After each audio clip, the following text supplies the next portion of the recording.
Salam, hər vaxtınız xeyir olsun.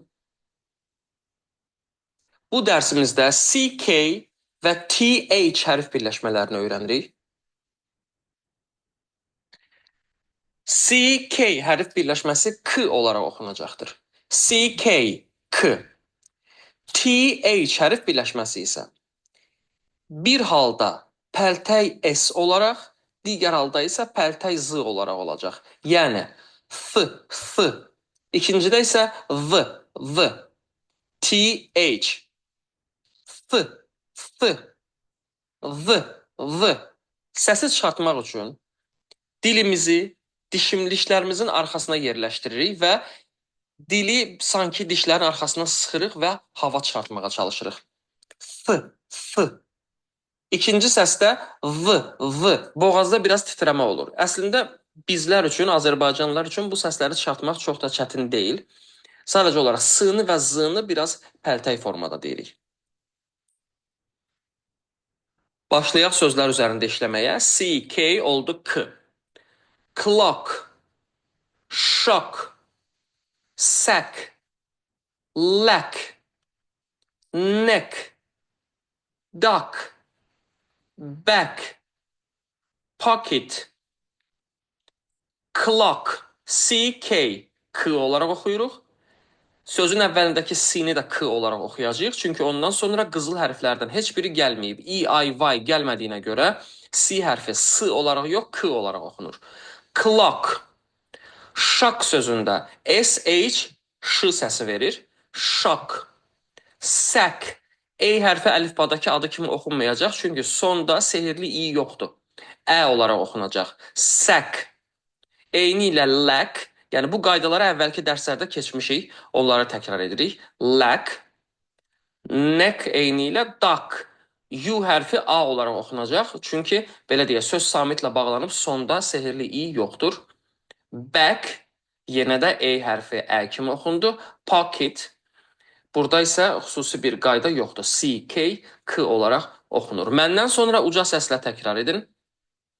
Clock, clock, shock, shock, sack, sack, lack, lack, neck, neck, duck, duck, back, back, pocket, pocket.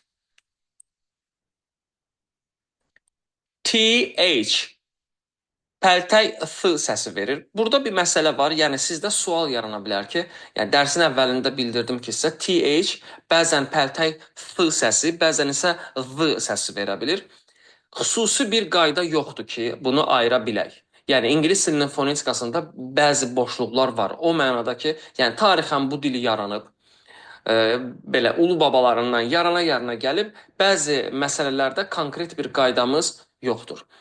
Bu nə olacaq sizdə? Yəni, dili öyrənməyə başladıqda alışqanlıq kimi yaranacaq. Yəni, sözü öyrənəndə artıq onu pəltəy V kimi, pəltəy F kimi öyrənəcəksiniz və o formada da qalacaq. Lakin, belə deyim sizə, bugünkü dünyada artıq İngiliscə, yəni hər millət İngiliscə danışır, hər kəs öz belə deyək də, ağız quruluşuna görə danışır.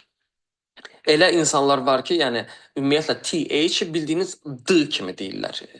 Bəzən rahat Z kimi deyirlər və ya S kimi deyirlər. Yəni pəltəy səsi çıxartmağa çalışmırlar. Yəni danışıqda bu qədər də önəmli deyil. Xüsusi ağır imtahanlarda, ciddi imtahanlarda bəli, bu önəmli ola bilər. Amma gündəlik danışıqda o qədər də önəmli olmayacaq. Yəni sizi anlayacaqları qədər səsi çıxartmağa çalışırsınız və yəni burada heç bir problem olmur. Amma dediyim kimi akademik ingilis dili ilə məşğul olanlar artıq yəni sözləri öyrənəndə TH-in pəltəy F və ya pəltəy V olduğuna diqqət edib öyrənməlidirlər. Yəni sonda onu bildirim ki, yəni dili öyrənə də bəzi şeylər öz yerində oturur. Sırf TH hərf birləşməsi ilə əlaqəli. İndi söz nümunələrinə baxırıq, hardakı pəltəy F olaraq deyəcəyik. Thing, thank, bath, math, thin, path, cloth, thumb, three, tooth, thing, th, pəltəy S, thing, Thank, E hərfi Ə kimi oxunacaq, sonda sehrli i yoxdur. Bath, eyni ilə Ə kimi oxunur. Math sözündə də Ə kimi oxunacaq, çünki sonda sehrli i heç birində yoxdur. Thin, I hərfi i kimi oxunur, əlifbadakı adı kimi oxunmur, çünki sonda yenə də sehrli i yoxdur. Sehrli i burada olsaydı, onda bu söz oxunacaqdı. Fine, yəni i öncəki hecadakı I hərfinin əlifbadakı adı kimi oxunmasına təsir edəcəkdir. Olmadığına görə i kimi oxuyuruq. Thin, path, cloth. Burada da path sözündə ə kimi oxundu, sehrli i yoxdur. Thumb, U hərfi A kimi oxundu. Thumb, three, qoşa i, uzun i səsi verəcək. Tooth, eyni ilə qoşa o, uzun u səsi verəcək. İndi isə məndən sonra uca səslə təkrar edin. Təkrar edərkən qırmızı ilə göstərilmiş TH hərf birləşməsinə diqqət edərək səsləndirin. Thing, thing, thank, thank, bath, bath, math, math, thin, thin, path, path, cloth, cloth, thumb, thumb, three, three, tooth, tooth. Bu sözlərdə isə TH hərf birləşməsi pəltək Z olaraq oxunacaq. Yəni v. This, that, there, then, father, them, there, then, with, mother, this, that, there. Bu söz there kimi də oxumaq olar, theyə kimi də demək olar. Daha çox Britaniyada theyə deyirlər. Amerika İngiliscəsində there olaraq deyirlər.